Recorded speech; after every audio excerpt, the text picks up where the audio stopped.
我哋其實有陣時候跟神跟下咧，會出衝嘅。耶穌啱啱喺門徒眼前醫好咗一個盲嘅朋友，見完神蹟咯。呢一個彼得做咩咧？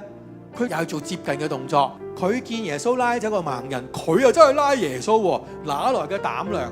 你有你嘅經歷，你有你嘅經驗，你嘅過去喺神裏面，或者你喺職場，你嘅學歷，令到你有一點點嘅自信。但係有啲時候我哋自己擺錯咗位啊！我哋都好想經歷醫治，係咪？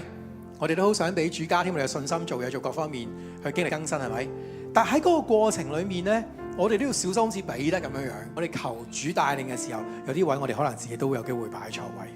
用神嘅方法，唔係人嘅方法。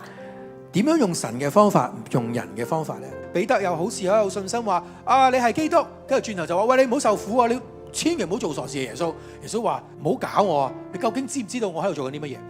嗰個信心嘅調整啊，喺你需要嘅時候，耶穌會帶你離開一啲唔信嘅環境，去到啲信嘅氛圍裏面，再經歷更新。一步一步，你就會經歷嗰個改變。我哋頭先睇到兩個角色咧，嗰個嘅對比，盲嘅其實之前冇見過耶穌，彼得佢認識咗耶穌一段時間，知道佢係基督。其實我哋認識咗神幾耐冇關，究竟我哋有幾有信心事。咁我哋可唔可以承認，其實我哋就係軟弱嘅咧？求神俾我哋有呢個嘅能力，轉換我哋咧慣常嘅思想。